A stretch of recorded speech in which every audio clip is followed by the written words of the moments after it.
跑到了，你看你。打针。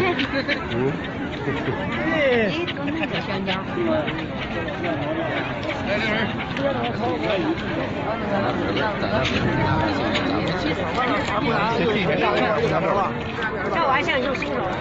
对。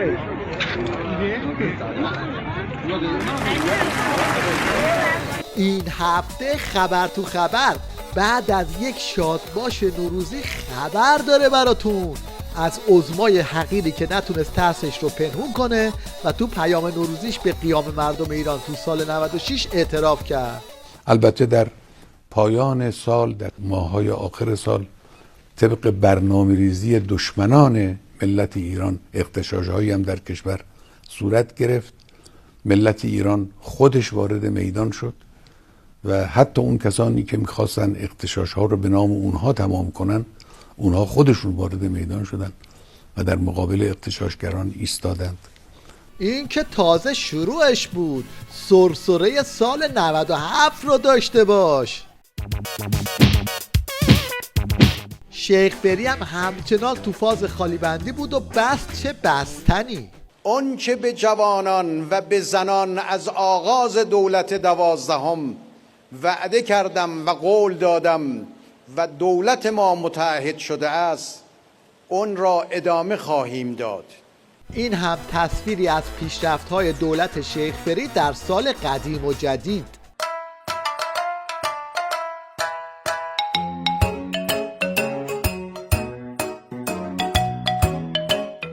نوچه های وامونده و درمونده عظما این فیلم رو فرستادن تو فضای مجازی تا از قول امام دجالشون یه بار دیگه یادآوری کنن که ته خورجین ولایت هیچی دیگه نمونده و خامنه آخرین برگه. یه نفر رو مثل آقای خامنه‌ای پیدا بکنیم که متعهد به اسلام باشد و خدمتگزار و بنای قلبیش بر این باشد که به این ملت خدمت کند، پیدا نمی کنه.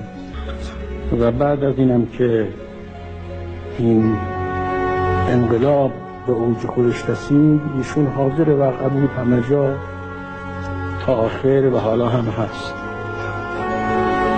ما یک نعمتی خدا بمون این است، یه نفر رو مثل آقای خامنه‌ای پیدا نمی کنه.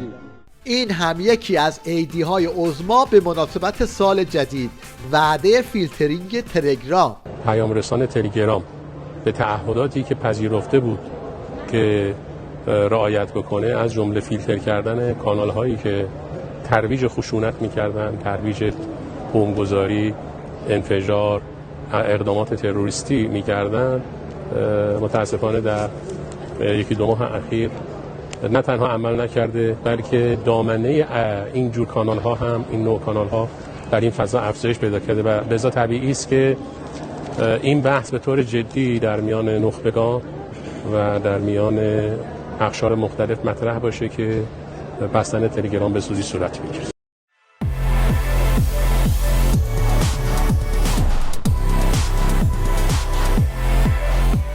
سال جدید در حالی شروع شد که جنگ و دعوای گورکا روز به روز بالاتر میگیره و پاچه‌گیری تو نظام ولایت همچنان ادامه داره.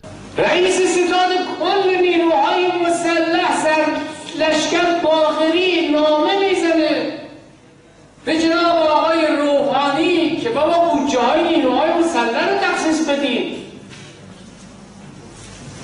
مشکل داره به وجود میاد. ایشون پرافت میکنه رئیس جمهور، دبیر رئیس شورای عالی امنیت ملی کشور میگه بودجه های نیروهای مسلح طبق قانون اساسی با بودجه همراه ریخت و پاشهای عجیب و غریب گروه های به اصطلاح فرهنگی و تبلیغاتی باید جدا شود. بخش بزرگی از بودجه نیروهای مسلح به جای دفاع از کشور صرف تخریب دولت می شود که قانونا و شرعا حرام است. یعنی شما بودجه میگیرید برای تقویت موشکی، میرید خرج گروه های تبلیغاتی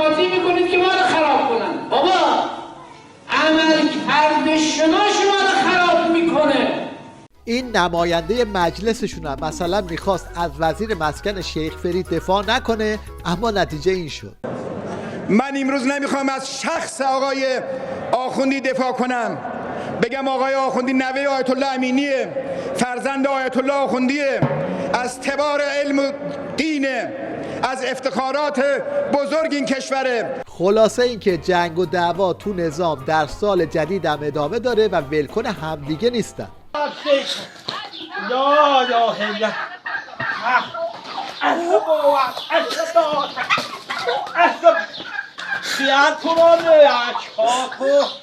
سال نوه دنیا مردم خونموشن گی بابا.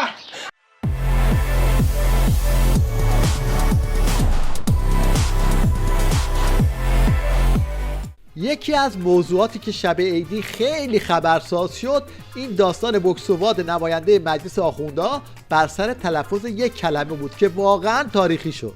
در دانشگاه سوربن فرانسه چیست و همچنین جمع‌آوری نقشه‌های خلیج فارس از موزه لوور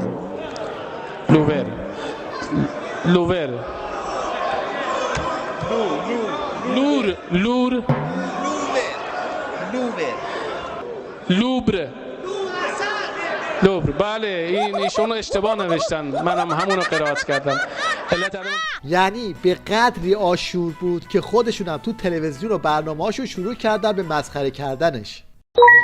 سال دریایی در شمال کشور ایران که به عنوان بزرگترین دریاچه جهان نیز شناخته می شود. خلیج فارس. نادرست. تلفظ درست کلمه موزه چگونه است؟ موزه. نادرست. نام دیگر دانشگاه هاروارد آمریکا چیست؟ دانشگاه سوربن فرانسه. دانشگاه سوربن فرانسه. نادرست. پربازدیدترین موزه جهان که در فرانسه قرار دارد. موزه لوور. لوور.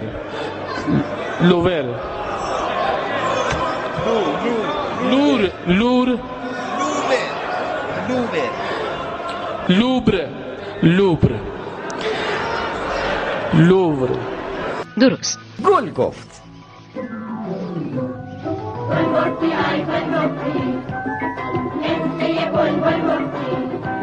جالب اینجاست که کلی هم وقت گذاشتن براش سناریوهای جدید هم در آوردن. ما یه دونه پاریس داریم، موزه لوور، یه دونه هم در کشور همین پایین امارات در شهر ابوظبی. کجا؟ امارات که ابیظبی، در شهر ابیظبی در امارات.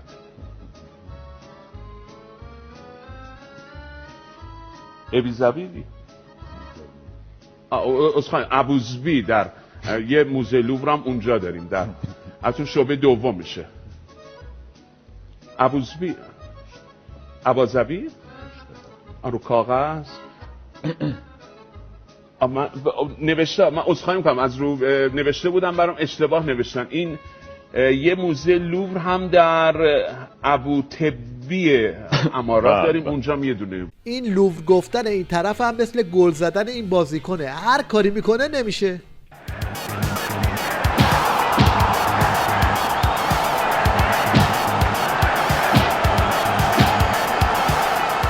ته خط هم این هموطن آبادانی همه نماینده های مجلس آخوندی رو شست پهن کرد رو بند رخت.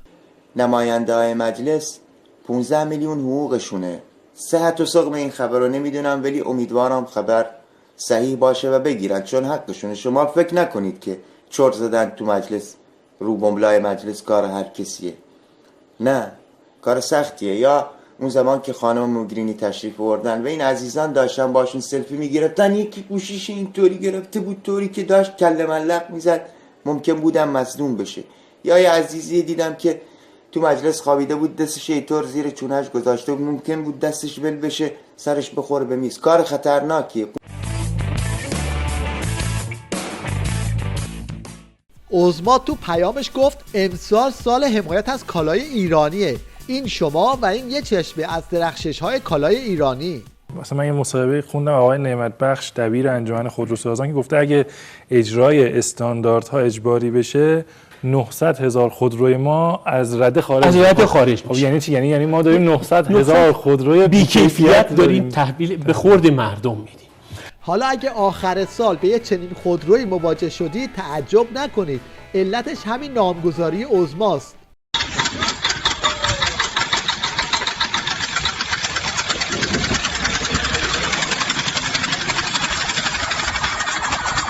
این هم یه شیوه ابداعی برای مدیریت بحران.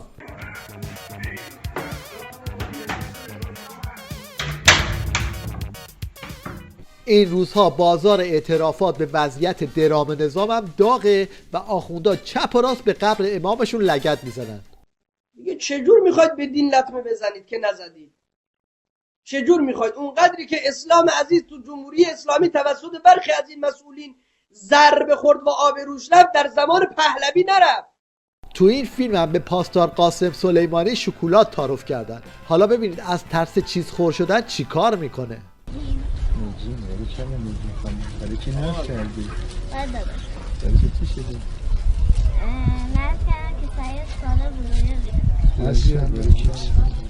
خود از نزد خود چی بخوردی؟ دست دادم دست من میخوام بدونم از دست آدم بگیری که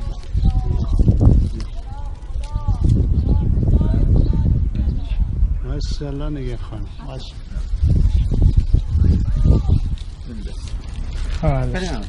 این کارا فایده نداره سلیمانی، یه روزی بعد جوری غافلگیر میشی، صبر داشته باش.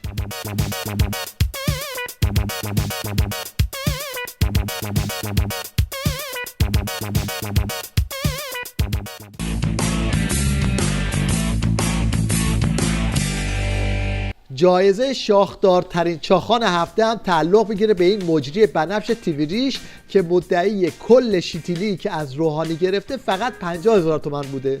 تنها چیزی که من از دولت آقای روحانی گرفتم، تنها چیزی که از دولت آقای روحانی گرفتم یک ترول چک 50,000 تومانی است. شب میلاد حضرت فاطمه زهرا سلام الله علیها ما سوار هواپیما بودیم، آقای رئیس جمهور بلند شدن به همه عیدی دادن، یک ترول چک 50,000 تومانی هم به من دادن.